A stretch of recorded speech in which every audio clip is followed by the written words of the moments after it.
Hello, everybody, and welcome to And Action Filmmaking Podcast. It's episode 59. I'm here, as always, with my co-host, Mikey Messier.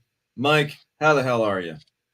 I'm good, Tommy. I'm here in Florida. There's a possibility of some hurricane action. I think I'll be okay, though. But here we go with another great episode of And Action, and looking forward to talking to you about all types of stuff today.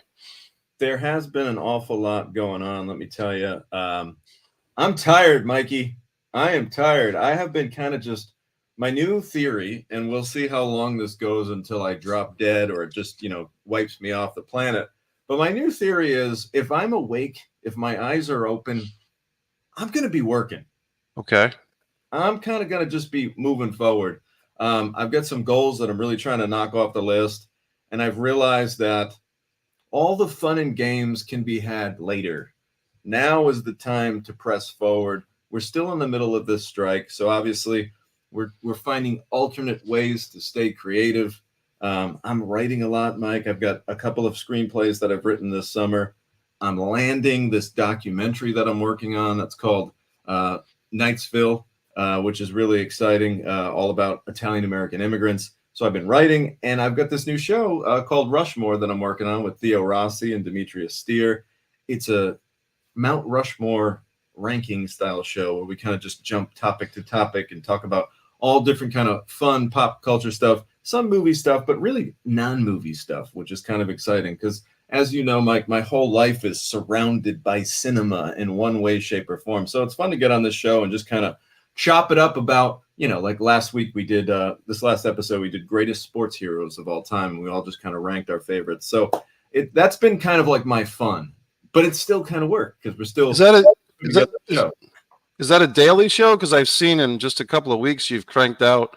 I think you had the four top serials were your first episode. Then I saw another one that was like the four best rock and roll singers. So it seems like it's more than a weekly show. Am I wrong?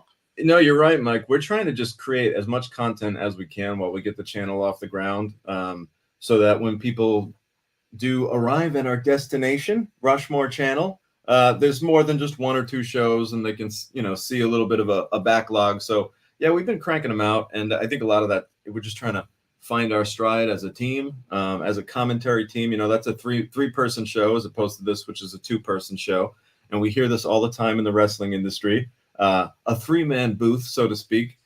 It's like a little bit more of a toss the ball, catch, wait for your turn to catch. It's like there's a little more patience and when you do your thing and get your spots in. So we're working out all of those little stylistic beats, and it's going really great. And every show gets better. So if you haven't seen Rushmore, pop over to the Rushmore channel. It's just like Mount Rushmore. That's how you spell it. And you can watch Theo, Demetrius, and I discuss some of our favorite everything across the board. But we thank you for hanging in there and watching this show. It's great to see all of you. Today, we've got a really fun topic. We're talking about props, guys, and I'm not talking about giving credit where credit is due. I'm not talking about those kind of props. I'm talking about the actual physical objects that actors will use in the movie. Hey, Tommy, before we get too deep into this week's episode, we should tell our audience here that we're looking for future topics. So if anyone wants to put in the comments, I see we've got my buddy Laza from Australia, Kim Kaling from Portsmouth, Amelia, Scott. They've all chimed in already. Maybe our buddy Stephen E. from Rhode Island will chime in, but we're looking for future topics for future episodes. So please leave them in the comments. Yeah, if you have any ideas, guys, we're an open book.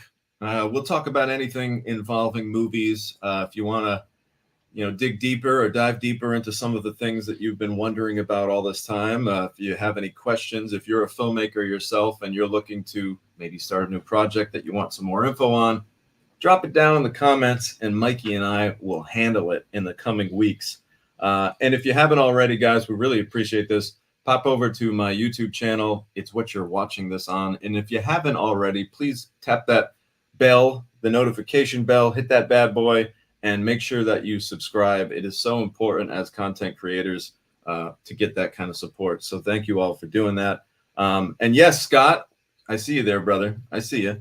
Scott, see you. we took your We- advice because it's a great topic, and that's what we're going to get into today. So see that, guys? You drop down your comment topic in the comments. We're going to talk about it, just like Scotty dropped down a couple weeks ago or last week, whatever that was. So let's say what's up to everyone. Laza, what's up, my brother? Kim, how you doing? Amelia, what's up? Scott, Laza, thanks for watching them Rushmore episodes. Yeah, it's Theo Rossi, who is a star of Sons of Anarchy, and he's an all-around terrific guy. All right, thanks for sharing those episodes. Thanks for getting our shows out to the world. So props, guys. Mad props. A prop. What is a prop? A prop is short for the word property. It stands for property, meaning the belongings that the actors actually possess, their property. That's where that comes from. So, this is a really key element in film. A prop is meant to kind of blend in, right? For the most part, unless we're talking about key props like a hero weapon or something like that, props are designed to kind of just blend. When props are distracting, that becomes a problem. So the audience doesn't really know the difference between a good prop, but they do know the difference. I'm sorry, let me rephrase that. Rewind that shit. Sure. The audience doesn't know what a good prop is, but they do know what a bad prop is. Meaning, what I mean by that is, if we're watching a dinner party scene and it's a fancy dinner party, yet everybody is drinking champagne out of a plastic cup rather than a champagne glass or some kind of classy glassware, that's one of those things where you don't even realize it, but that might just like kind of take you out of it a little bit. Like, why is this fancy dinner party with all of these wealthy guests? Why are they drinking out of plastic cups? That doesn't make any sense. And the second you start having those thoughts as an audience member, now you've been removed from the story. You're no longer engaged and invested in what the filmmaker wants you to pay attention to. You're paying attention to some other shit that doesn't fucking matter. And that's bad. That's every filmmaker's worst nightmare, when the audience starts to pay attention to shit that doesn't matter. Yeah, Tommy, just to reinforce your point, I think I was saying to you off the air last night that if a prop master has done their job, their work is invisible, meaning that if the props seem like they are natural for the setting that they are in the movie, then people aren't going to jump out of their seats in the theater. What great props! They're just going to enjoy the film. But like you said, if you have something that really sticks out as bad or not proper or not working for the scene, it's going to stick out like a sore thumb in the punch bowl type of thing. Yeah, we don't want that, guys. And again, these are the little things. What I love about this show is we can talk about a lot of the little things that you don't normally think of when you're about to make a movie. Everybody gets so hung up on the obvious, the script, the story, the actors, the dialogue. But it's very easy to forget that you could have all this time put into your performances and your camera angles and the lighting, and then one shitty plastic cup could kind of ruin the whole vibe. So don't let that happen. Again, props are meant to blend. We want to add value. We don't want to be distracting or detracting from the value. Ariana checking in. What's up, Ariana? Ariana loves the new headset, Mike. Look at you with your two colors. I love it. It's like a little blue, a little pink. We've got, in the words of Van Halen, the best of both worlds. That's a good album, actually. That's an album that has both Sammy. That's all I got. There's a CD compilation that has both Sammy and Dave on the same compilation called "The Best of Both Worlds," which I own.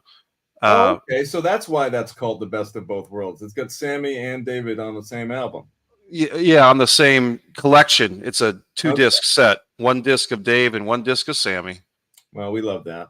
We'll have a debate on who's the better lead singer on a later date. So directors, filmmakers, producers, what are some things that you can do to make sure that your props don't get all out of whack? Everything comes down to time, guys, right? Inspection. Inspect. Take the time to go that extra mile and discuss with the departments that are in charge of your props. So who's in charge of the props on a movie set? Ultimately, the property master or the prop master. However, on a lot of smaller movies, and when I say smaller movies, I ain't knocking anybody. I'm talking about most of the movies that I've made. On a lot of those smaller movies, you don't even have a prop master. You've got a production designer, you've got an art director, and then maybe you have like a set dresser and like an art PA. And sometimes it's one of those things where the art department will have to kind of just pick up the slack. If we can't afford a prop master on this movie, you know, meaning one person who it's their only job to handle, mind the props. They physically take them, give the prop to the actor, wait for the actor to finish the scene, take the prop back, hang on to it for safekeeping. That's the job of the property master. And like I said, if it's a smaller movie, your production designer will usually designate one of their hands, one of their assistants to do that job. So my first thing that I do when I read a script is I go through and I highlight all of the key art department elements, props, things like that, items that I'm sure of that I want, and I want them to be a certain way. So don't be afraid to hound your production designer, hound your prop master, and just say, hey, listen, I'm giving you a list of some props in the movie, and I would literally put like, you know, page 3. What do we think about this vase in page 3? Page 5, the laser gun on page 5. What are we doing about that? Don't chance fate. I'm not saying you can't trust your crew, but don't chance it, you know, especially if it's something that means a lot to you. I don't care if you've worked with the person 1,000 times and you have a great rapport. I would be early in pre-production saying, hey, what do we think about this prop? Could you send me some photos? And then don't be afraid to, you know, the internet is such a wonderful tool, man. I love Google Images. I probably do a Google image search 100 times a day looking for photos of things. It's your job as the director to remember your crew. They're not fucking mind readers. They're not going to be able to just get inside of your head and take a fucking picture of what you're thinking. So don't be afraid to send them photographs of exactly what you want. And maybe they won't be able to get exactly the photo that you sent them, but they'll at least have a goddamn clue about what you're going for. Yeah, Tommy, I mean, I think anyone that's been an actor or a film director on big budget, small budget, no budget can relate to this. How many times have you been on a set and there's some prop like, oh, we needed a pencil sharpener. It's vital for this scene. And the one time you need a pencil sharpener is the one time you can't find one because no one brought it. And you happen to be shooting on location and maybe it's after hours and there's no local school supply store or Office Max or CVS or anything to go buy a pencil sharpener. And I'm just using that as an example, but there's so many things, Tommy, that we take for granted. A pair of scissors, a bench, you know, anything that you just think, oh, it's always going to be there. We always have this garage full of stuff. But when you're on location somewhere, you don't have your own garage full of stuff. So you got to make sure that you're prepared and you have all the props that you need because you can't take anything for granted in making movies. And you don't want to settle either. You know, I've been there before, man. This is another little tip for directors out there. You know, you won't always be able to do this. And I almost never throw fits on set. Like, I've directed 11 movies, and I've probably only thrown like 2 or 3 fits. And when I say throw a fit, I mean, as the director, you kind of just say, whether it's to your producers, whether it's to your staff, whatever, you just say, look, this isn't what I wanted, and I'm not going to shoot the scene with this prop or with this item. So we need to stop everything we're doing right now and get the right item. Otherwise, I'm not shooting the scene. And now, granted, you can't do that all the time. But Right. if you pick your spots, these are ways to let your crew know how fucking serious you are about it. And I'll give you an example of that right now. We just did the movie The Collective. We shot that movie last fall, and it just came out back in August. Check it out. And there's this really great scene at the end of the movie where there's this auction where they're auctioning off human beings, and it's this really dark scene. And I remember having a conversation with the production designer early in pre-production, very early, saying that the auctioneer paddles are very important to me. I wanted them to look very specific. I wanted them to be a certain color. I wanted them to be unique. I wanted them to have almost a logo on them, like a skull or something that kind of denotes like, woo, these guys they're auctioning off some really scary shit here. What's happening? And I'll never forget, I showed up to set and I'm like, where are the auction paddles? And I look over and I asked my production designer, he says, oh, they're over there. We're painting them now. And I look over and I literally see plastic or maybe they were paper fucking plates, like a plate that you would serve food on, being glued to like a fucking paintbrush handle and spray painted black. And it looked like such fucking shit that I blew a fucking gasket on the guy. And I said, listen, this is bullshit. I told you early on in prep, we had a conversation about it. I have emails and notes about this. When I spend my time in prep telling you, the production designer, specific things I want, I'm not just trying to hear myself talk. It's for a reason.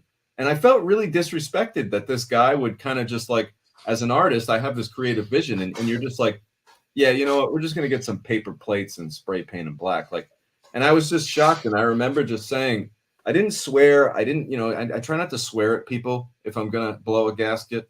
I don't want to be that offensive. But I just looked the guy in the eye and I said, because they looked like shit. I mean, yeah, fucking horrible. And I just held one up. I'm going to use my remote control for an example. I was just like, does this look acceptable to you? And he didn't, he's not making eye contact. He's looking away. I'm like, no, look at me. Look at this prop. Does this look acceptable? Would you want to put your name on this? And he kind of just cowered and said, no, it's not. And I said, well, figure out a way to fix it. Otherwise, we're not shooting this scene and it's on you. You can tell the producers that. Yeah, and just if I go ahead, Tommy. No, you go ahead. Well, just to jump in, just to explain to some of the people like myself who maybe direct their own, no budget, low budget films, and Tommy's situation's different because you're dealing as a director. You're not always picking and choosing your collaborators. Sometimes you're part of a bigger system where you are teamed up with people from Los Angeles or New York or other cities that come in to work with you. You may not have hand selected them, and you're doing your best as the director because ultimately it's a Tom DeNucci film. And sometimes you're being teamed with other people that they might be great 99% of the time, but if the 1% of the time they're not great at their job, that's going to reflect on you and your film, and that's not going to make you a happy filmmaker. So well, it's a yeah. I mean, here's the deal, man. Like this kind of piggybacks onto your point. The average art department crew person, a production designer, prop master, they're going to work on a dozen movies a year if they're lucky. They're going to go from show to show to show, and that's their job. I'm a director. If I'm lucky, I'm going to direct one movie a year, maybe two. If I'm like really fucking killing the game, I'm going to direct two. But on a good year, I'm going to direct one movie. So now you're going to go off to another show. You're going to go do your thing. You're going to be on another movie set in 3 weeks. And I'm going to be in the editing room slaving over this movie saying, that fucking prop, man, you fucked me with that thing. And, that's where it just becomes a little bit of a challenge because, again, sometimes there's not as much focus on, the day-to-day crew person's never going to put in as much effort as the director because sometimes to them it's just a job. Now, that's not the case with everybody, but we do end up seeing that, and it's important to nip that in the bud. That's why, again, like, I love my crew. Like, I never snap at anyone. Like, I really mean that. I probably had like 3 little flip outs in my entire career. But when I specifically tell someone something that I really want and they yes me to death, and then I show up and it's just like garbage, to me, it's like, I don't want to play with people like that. Like, you're not good enough to be on my team. Is there how did you feel about how this situation resolved itself or got resolved? Were you satisfied or somewhat satisfied? Look, here's what it came down to. They did kind of jump on it, and they made something happen. And at the end of the day, what we ended up getting ended up working. But I'll be frank, it wasn't like what I wanted. like I wasn't able to really zoom in and, you know, tighten up and get the close up that I truly wanted, you know. So yeah, I mean, you know, was it horrible? No. Does the average person watching the movie have any inkling that anything is different? Probably not, but I know. And it just comes down to, like, you know, I'll never work with that production designer again. You know, it's that simple, because they proved to me that, okay, I can talk all day long about my creative vision, and you're just going to fucking ignore it. So those are the kind of people that go on a little list of never hire again. NHA. I guess it just makes me think of a broader term, Tommy. I feel like there's people that are in the film industry or any industry really that maybe they're new and unexperienced or inexperienced, as they say in the wrestling business. Green is grass or green is baby shit. And then you have maybe veterans or people that are experienced, but maybe they're suffering from burnout. They've been around the game for so long, and maybe they're just getting tired or weakened. But none of these are excuses for not doing your best effort. Towards that end, Tommy, I wonder if anybody in the comments could let me know if this headset, as attractive physically as it is, how's the audio on this new headset? But Tommy, what else can we say about props today, buddy? Well, there's an awful lot to say about props. You know, here's another thing to think about, guys. You know, color is big. You know, color is everything in film. I don't think enough directors mind their color palettes. When you're making a film, you really need to think of it like you're painting a painting, and that goes throughout. So you should really try to stick to a core group of maybe 5 to 7 colors, and you don't really want to deviate from that core. I love watching these things. You see them all the time on social media, on Instagram, but a lot of times you'll see like director's color palette, and you'll see like Michael Mann, and you'll see like a bunch of different blues. You'll see Martin Scorsese, and you'll see some reds and some kind of, you know, yellows and some more vibrant colors. Directors like to paint with certain colors, just like any other artist. So be very mindful when you're selecting your props. Make sure they fit the color scheme that you're going through. And guys, this is next level shit. I didn't even start considering color schemes in my movies until I probably made my 5th or 6th feature. And that's when it dawned on me, like, oh my God, like, 'cause it's one of those things, guys.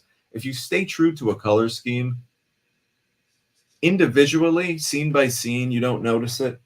But then when you step back and you look at the whole painting on the wall, the whole movie, again, the audience might not be able to kind of just identify what it is, but they realize that they saw something that was made with a level of craftsmanship that's great. So stick to your color scheme. So when you're going to make a movie, the beginning of the movie process, start thinking like, what are the 4 or 5 major colors I want to stick with? So basically, if your color scheme is, you know, blues, grays, and greens, don't have an actor, you know, walk into a scene with a big bright red notebook, you know, or a bright yellow notebook. It's got to match the color palette. So again, you know, on lower budget movies, sometimes we're just happy to have a prop. We don't have the ability to say, well, look, man, you want a different color now? You're lucky I could find one of these things with the money that I have to create all this. So again, you can't always be so picky, but you know, there are certain things where it's like, all right, if you're buying the $1.99 notebook for your character to walk around with in the school scene or whatever, get the one that fits the color palette. Don't just go randomly picking out colors. Get the green one and not the blue one if the color palette is leaning towards green. Towards that end, Tommy, just to kind of relate this to films I've seen in the theater, I can remember, I think it was the late 90s, a movie, I believe it was called Payback with Mel Gibson.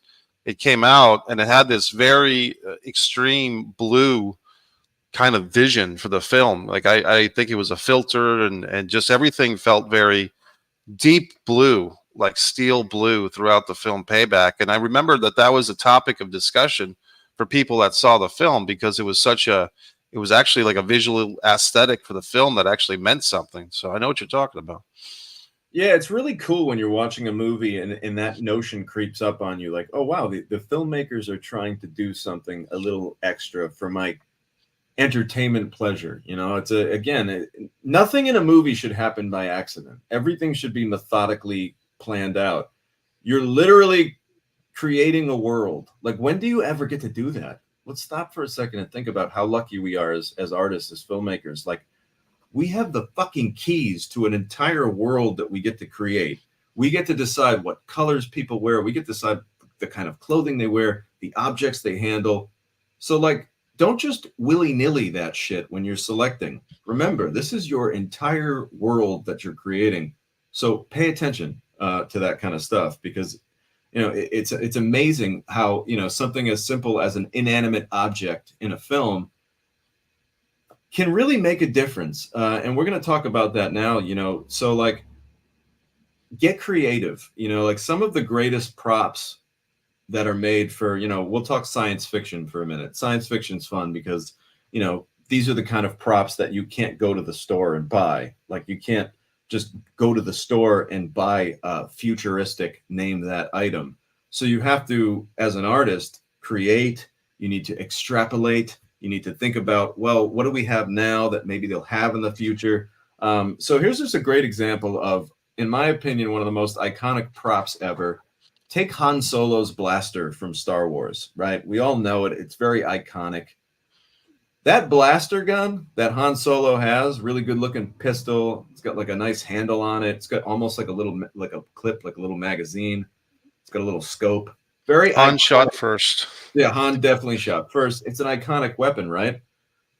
Really, all that is a fairly cheap German pistol that was used, I want to say, World War I era German pistol. They took the pistol, they removed some of the pieces, they added some other metal portions to the gun, they added a scope. So really, just with some good old-fashioned hodgepodging, they took something that already exists from literally 100 years ago, and they made it something futuristic and special and iconic. And I mean, as a little kid, I had a Han Solo blaster toy gun. I mean, it's a really iconic weapon. Same thing with a lightsaber. I don't mean to pick on Star Wars, but I'm thinking of iconic props. I mean, everybody knows what a lightsaber looks like, even if you're not a Star Wars fan.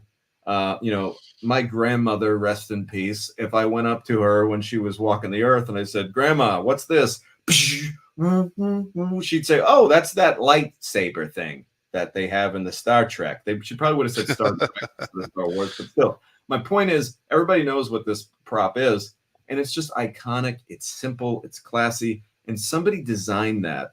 So I guess what I'm saying is, put that same level into everything that you do, because you never know what prop you create or design that might be iconic and might live on and might inspire people. So that, again, just back to the devil's in the details, and props are such an important detail in films.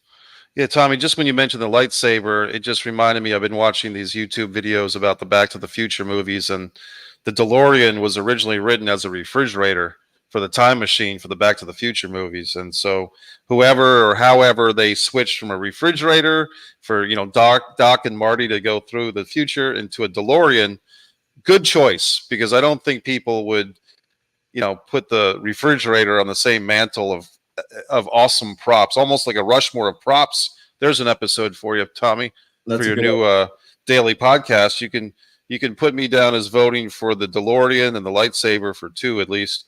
But yeah, these things do make big differences when you talk about, if any of us ever get to that level, you or any of the viewers get to that level, myself, these are the big type of decisions that can make or break your film career.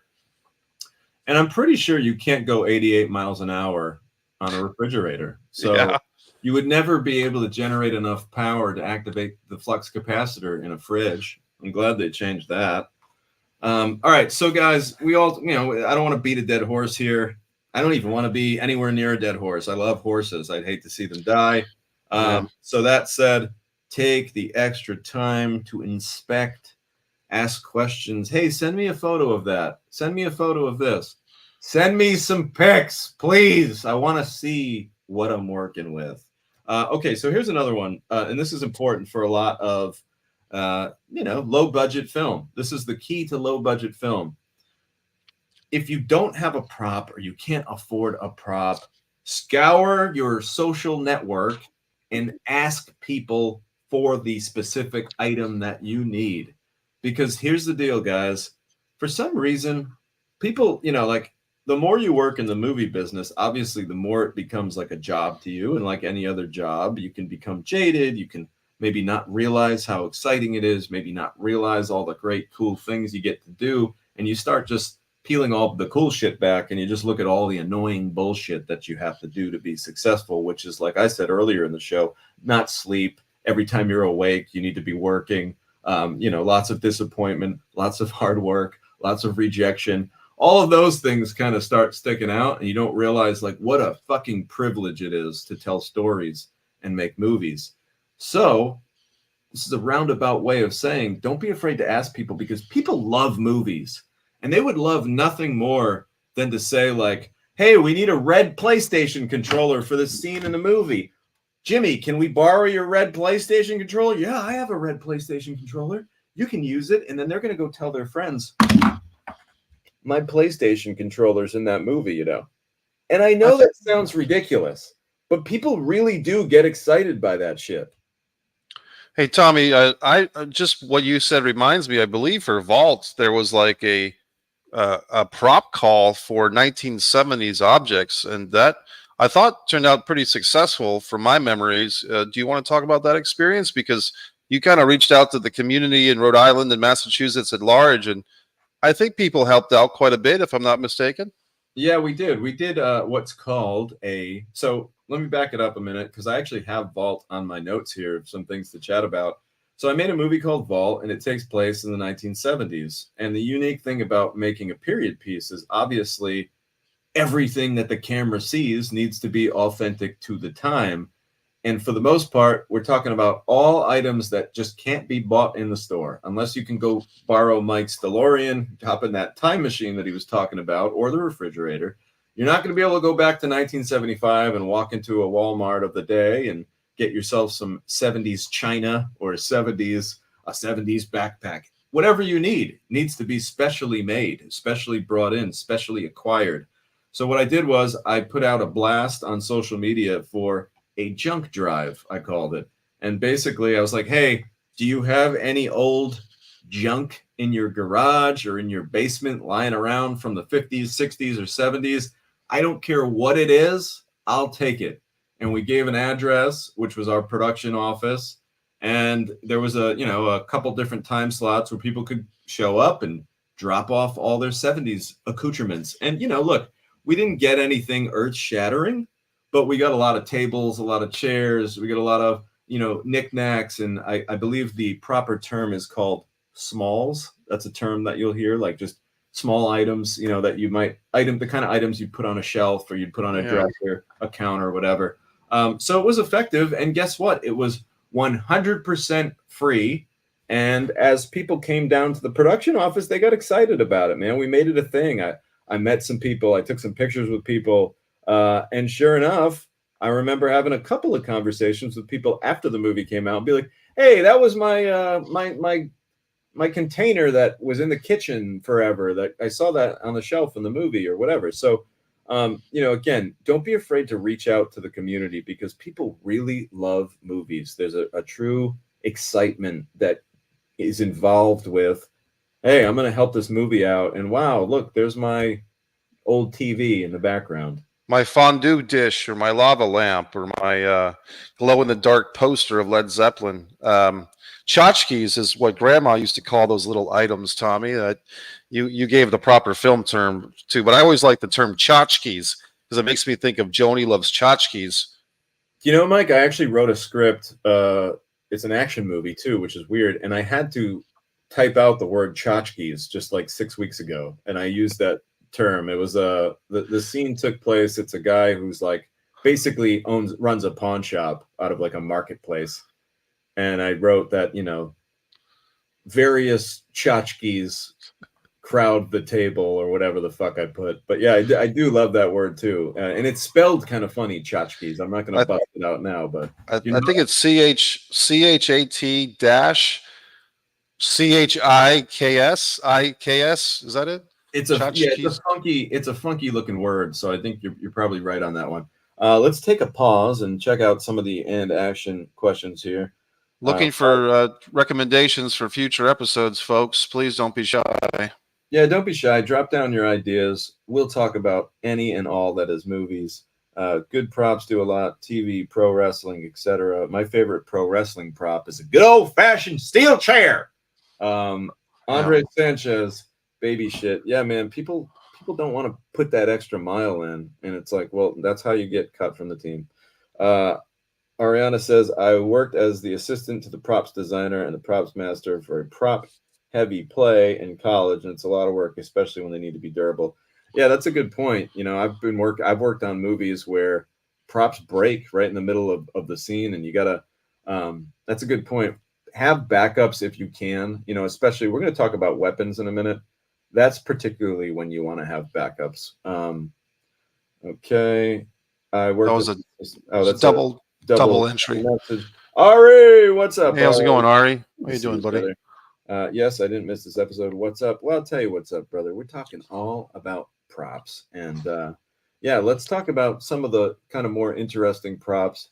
All right, so safety is a big thing with props, obviously. You know, there's a partnership slash, you know, marriage, if you will, between the prop department and the special effects department, because often when you're dealing with things like weapons, you'll have to, you know, the props person or the art department will acquire the weapon, and then they'll be handing off those weapons to the special effects artists, and the special effects artists will usually come in and be like, okay, let's say we have a hero knife that's going to be used in a scene, and then later that knife is going to be fought with, similar to, I'll make a reference to the film The Collective that I just directed. Well, we had a knife in that movie, lots of knife play, but you can't just go around swinging a knife at people. Someone's going to get their goddamn eye poked out, and we can't have that happen. So what you do is you pick out the knife, which is one of my favorite things to do. Guys, picking out weapons for a guy like me who grew up with G.I. Joes and playing with toy plastic guns in the backyard and loving Rambo, and I just loved weaponry as a kid. So for me, when I get to like, when my prop master or when my production designer is like, all right, here's the website, pick out the weapons that you want, I'm like, this is gonna be fun. And I love picking that shit out. So I'll pick out my weapons, and then they'll get handed over. Gonna fix my hair quick. Okay. Then they get handed over to the special effects artists. And like I said, when you're swinging knives around, you got to make a rubber version of that exact knife. You've got to make a foam version of that exact knife. So it's cool to see certain weapon props get modified so that you can use them safely. And actually, you know, the movie Army, what was it? Not Army of the Damned.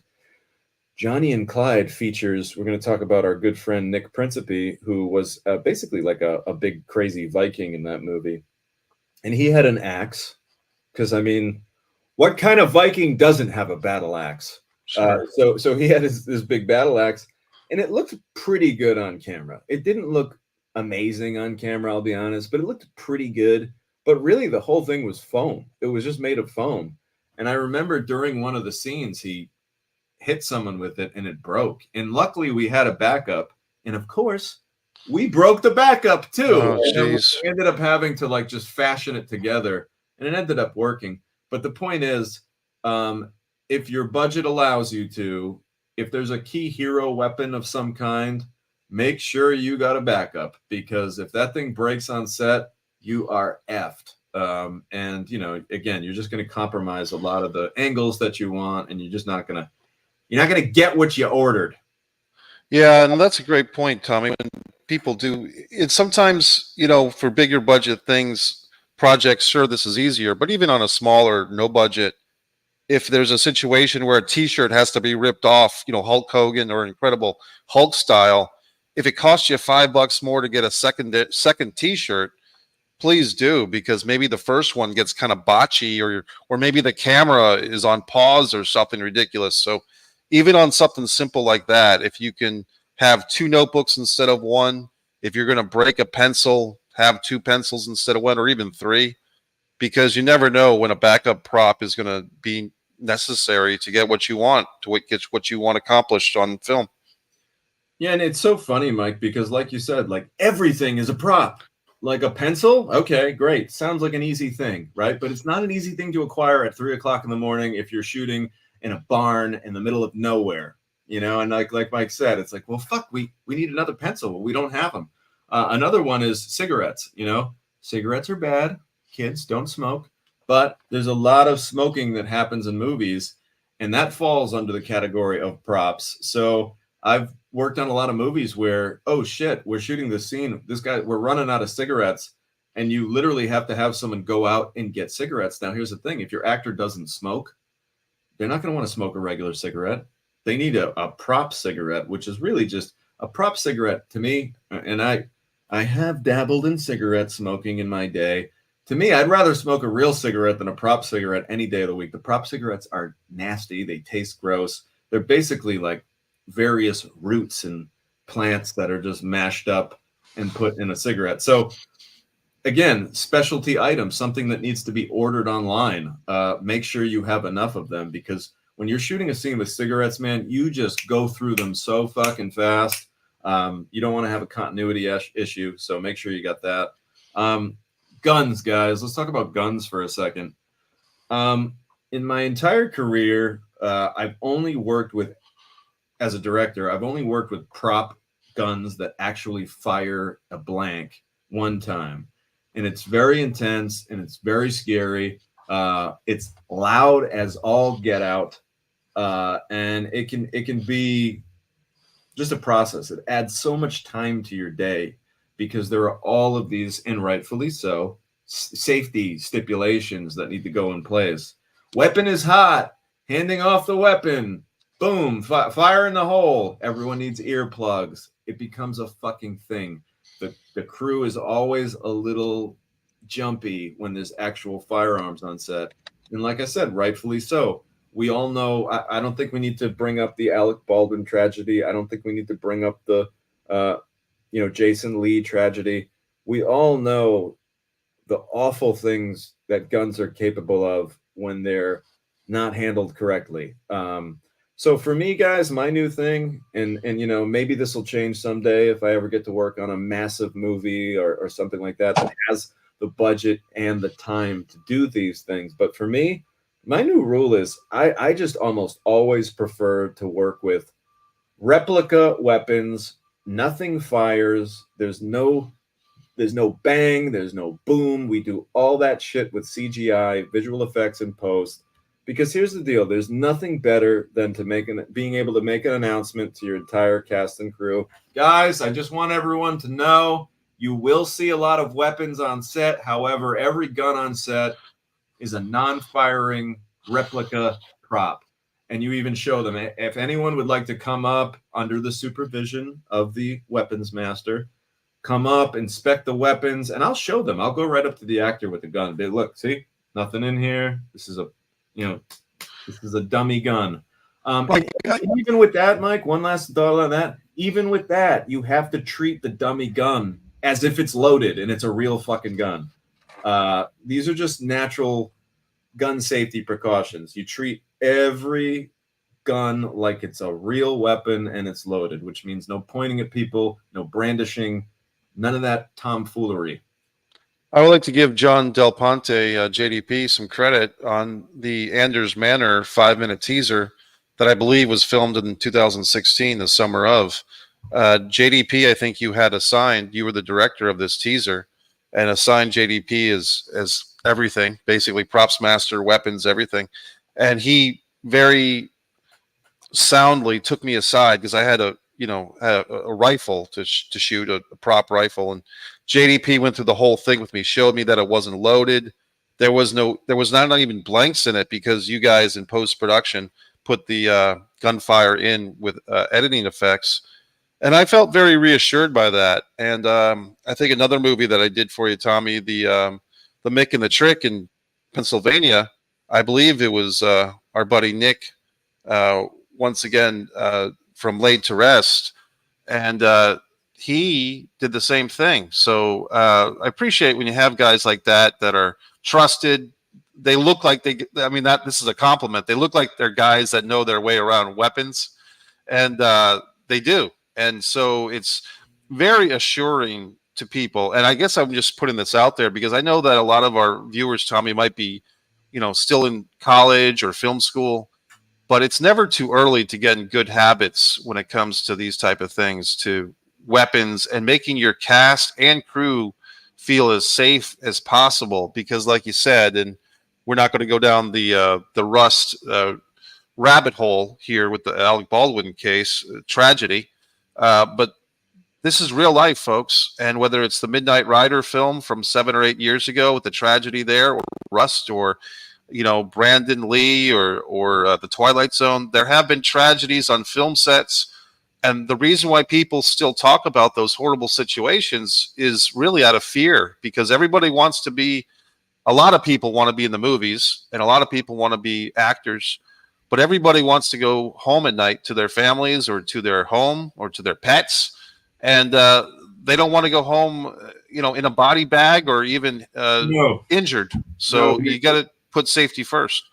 Yeah, we don't want any of that. We don't want to, really, a movie set is a very dangerous place. It's kind of funny. People laugh when I say that, but it's like, no, you don't understand. You've got, 30 to 40 crew people all on different missions, running around trying to compete trying to beat the clock, all trying to complete different tasks.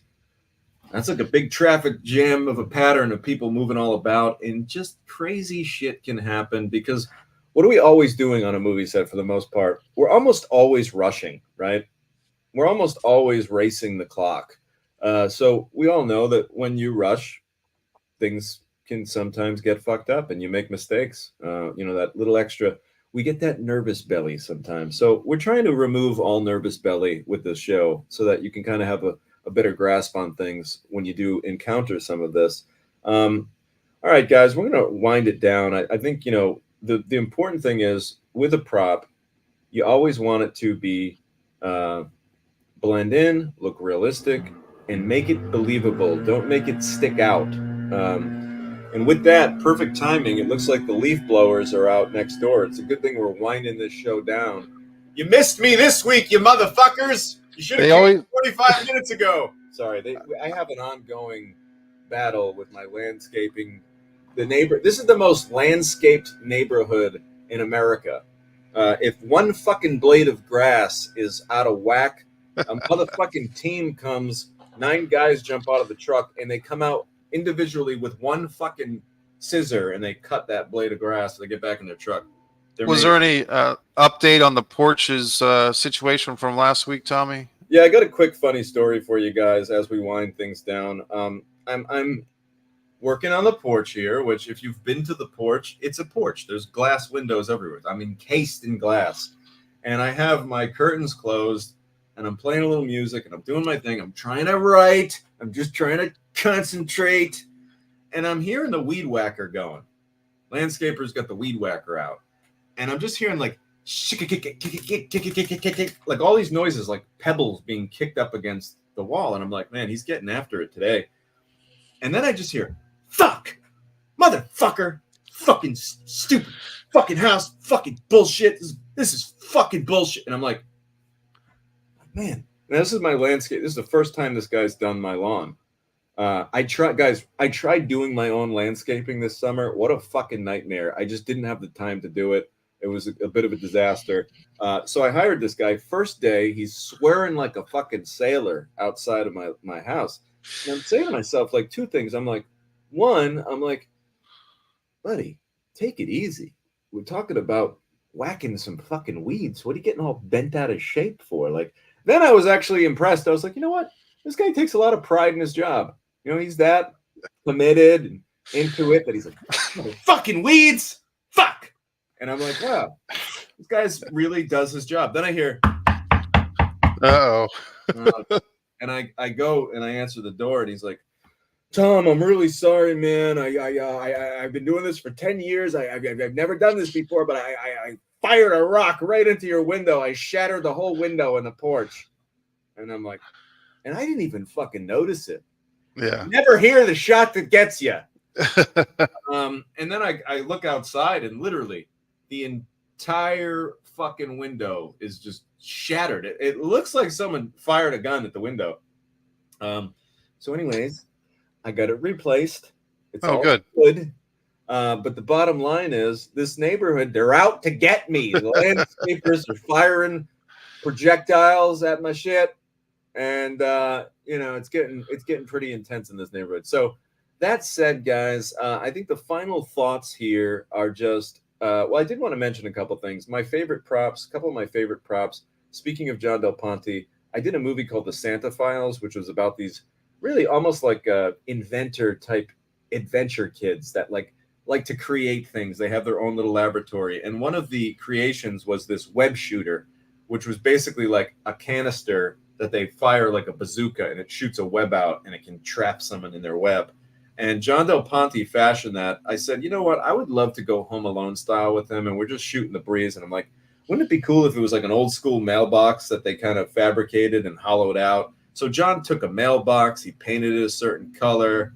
He, inside the mailbox, put like 2 PVC pipes that he painted that looked like 2 barrels. And there actually was this webbing device that could shoot out of it. And it was really cute because we all seen the little red flip up flag that's on a mailbox. That's how you would cock the thing. You pull that back and that cocks the weapon. And then you fire this little detonator. And it was just awesome. And it was something that, again, if I'm a little kid and I'm watching that, I say, oh, that's cool because they took a mailbox and they made it something else. Little kids love repurposing shit. When I was a little kid, I loved the idea that something could be repurposed. A bunch of little squirrels living in a tree and they take a bunch of people items and repurpose them to be furniture or whatever. Like that's the shit that got me going as a kid. So we try to tap into that youthfulness and say, well, what would a little kid today like? Well, let's take a mailbox and make a damn web shooting bazooka out of it. Another really cool prop. One of my favorite movies that I've ever made is Almost Mercy. And the main character, Jackson was his name, Jackson Marshall, played by Jesse Default. Well, he had this manifesto. It was almost like a serial killer's manifesto. And it was a memoir of just all this crazy dark shit written in a book. He had his name carved on it, like in a knife. And I just remember being so impressed because the art department went such an extra mile where as you flip through, most art departments, they would have made that manifesto and it would have had like maybe 3 or 4 featured hero pages. All right, so here's the book, but they'd tell me this is them talking to me. Here's the book, but you probably want to avoid the second half of the book because it's all blank pages. But these 4 pages are really great. That's where you want to get your close up. This whole book was filled with shit. The whole book had dark, demonic writing and crazy scribbling and scratching so that as a filmmaker, at any point, I could have the actor open the book and get a shot of it and not be afraid like, ooh, is that going to be the good page? Oh, is that one of the shitty pages that doesn't have anything on it? So they really went the extra mile. And again, it's like you always want to try to do your best because doing your best and achieving any level of greatness will always open up more doors to opportunity for you. Meaning that book, maybe, had they phoned it in, I probably would have maybe just got one shot of it. But because they did such a great job, that book gets showcased and featured. And as a production designer, as an art team, they look better now. So it's just like, in sports when they say like, hey, go with the hot hand. If something's working, that player is going to get some playing time. So all these little details, sometimes they may seem like a waste, but they're not, man. They always add up. So put that extra effort into your props and subscribe to Tom DeNucci Film. Make sure you subscribe, guys. I can't hit that over the head hard enough as we wind this thing down. Hey, Tommy, let me give one little anecdote before we wrap up. I've, in the New England film scene, I went to some local film festival, and there was a local filmmaker who had made like a 20-minute short film, and the guy had some experience, and he had made several movies. And I'm watching his most recent movie, and there's actually like a pretty dramatic and well shot suicide scene. This is the climax of his 20-minute short film, this suicide scene. And as the main character is about to kill himself or attempt to, in the background there's a bunch of film posters. And I'm watching this, so I noticed that the film posters are for films that the filmmaker had made himself, like his own previous films he's advertising in his own short film in the climactic suicide scene of this short film that I'm watching. And I know what he was doing. He was trying to basically put himself over and give himself a plug. But inadvertently, what, at least for me, because I was aware of this guy's work, he basically ruined this film, at least for me, because the catch is if the audience member, in this case me, is aware that you've made other films and these are the titles of them and these are the official film posters, you're not putting yourself over this time. You're making yourself seem like a hack and like a self-obsessed fanboy to yourself. And it's not like he was Alfred Hitchcock or something. It's local fare, local fame. But to me, he kind of ruined this film because the build up to that climactic suicide scene was actually quite well done. Who are we talking about, Mike? Let's call him out on the carpet. Call him out. Off the air. Off the air. Just say it. Just say, who is it? You know me, buddy. I don't live there anymore, but I'll just say it's none of my business to say who did this. That's a little hint. Well, but, the moral of the story is don't be too cute with your bullshit because is the word. But it's funny and nobody cares. But you know, it might be one of these things too, Mike, where like I've been in situations where like you do want a poster on the wall and you just don't have the rights to it, and like you can't just put a Star Wars poster on the wall. You'll get sued. So maybe that was just his way. And listen, I think it's a fucking dumb thing to do. But maybe that was just his way of being like, I couldn't find any other posters I could get the rights to, and I know that I have the rights to my movie. He didn't really, I that's a nice possible excuse, but the reality wasn't even that deep. He wasn't even. No, he didn't. He didn't. There didn't need to be a movie poster at all in the scene. There was nothing about the scene that needed a movie poster. Here's another quick thing, guys, and I didn't want to forget it. I just saw it on my notes. I've seen a lot of movies where like art is a big part of the movie, like a movie about an artist or a movie about someone who's painting or whatever. Make sure you track down all of the artwork that you're going to use in your movie way in advance, because I've seen some movies where like the main character is supposed to be an artist and their artwork, the prop that they choose to use, it looks like a goddamn finger painting that a fourth grader did. And it's like the illusion is lost because I'm like, wait a minute. This person's a famous artist and that's their fucking artwork? Like, what? Yeah. What? In art, and I don't want, no offense to any artists out there, but there's so many talented artists out there that create some unbelievable work that, like, if you just spent an extra 15 minutes going online and finding out who the local artists are that are really talented, they would probably happily lend their artwork to your piece and sign off on it. So that's another thing. If you're ever doing a movie involving artwork, make sure you don't get that shit the night before, because like, there's nothing worse than like, I'm trying to position this character as a famous artist and they look like they're at a remedial art level. Like it's their first day in middle school art camp. Yeah. Not like the cover of my book that my buddy Nazar Germanov did, Tommy. I mean, that's nice art by Nazar on the cover of my novel, A Distance from Avalon. But Tommy, this has been a great episode talking about props, and I don't know if anyone gave us any recommendations. I think Ari might have recommended sci-fi films in general as a topic for a future episode, but we're looking for future episode topics.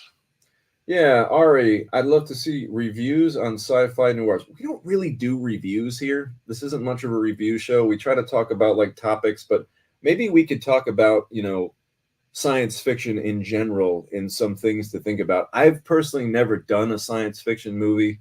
I acted in one science fiction movie that ended up going belly up and it never saw the light of day. But science fiction is awesome, and I do love science fiction. So we'll definitely think on that idea and see if we can figure out a way to wrap a show around it, because I do love sci-fi. All right. Laza says, my mom made me watch a show on movie magic when I was young, showing how magic is done. It's really interesting regarding the props.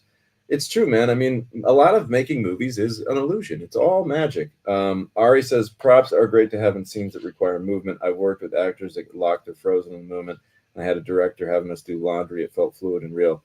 That's such a great point, man. I mean, Ari, it's kind of funny you mentioned that, but like that's literally the reason why you watch all these old movies I'd say 1990, Why do you think every fucking actor smokes cigarettes in all of these movies that you watch from the 50s, 60s, 70s?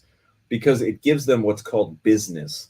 If an actor has business, if they've got a cigarette, they can kind of just bullshit with you and it gives them something to do. Like you said, if the actors are doing laundry, now suddenly we're not thinking about every single line of dialogue. We're not thinking about every single, like, wait, where do I look? Do I look at their hands? Do I look at their face? Do I look at their mouth? What do I?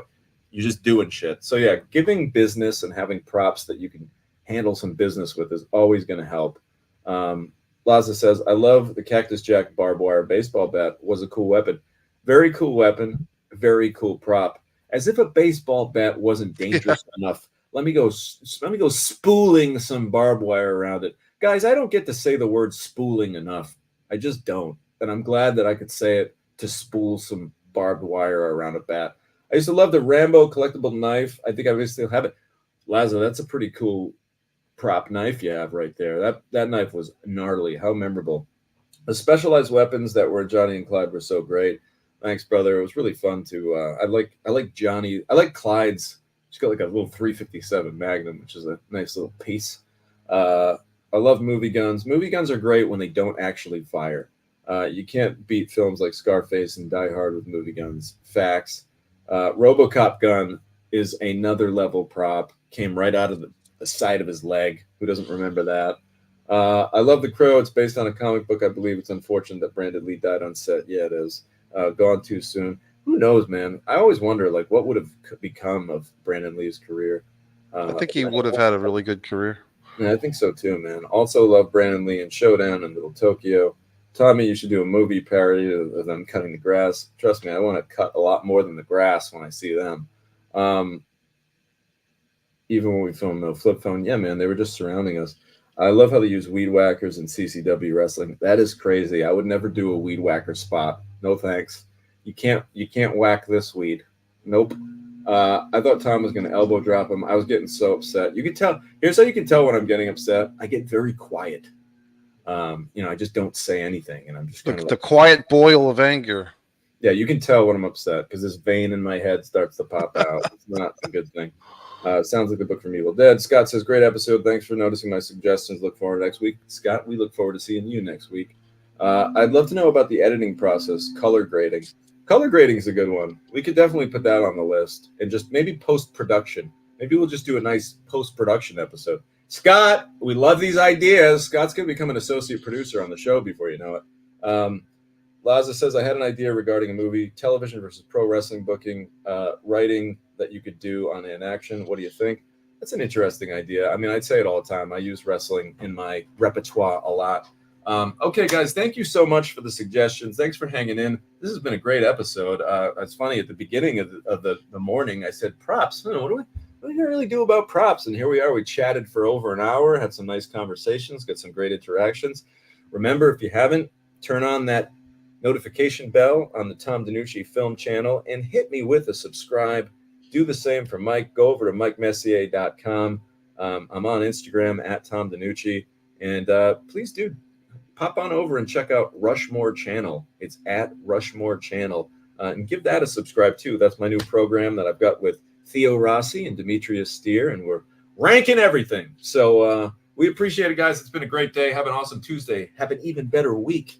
And we'll see you next week on episode, guess what, guys? Next week's 60? already episode 60 of And Action. Wow. I got 60 reasons why you should watch it.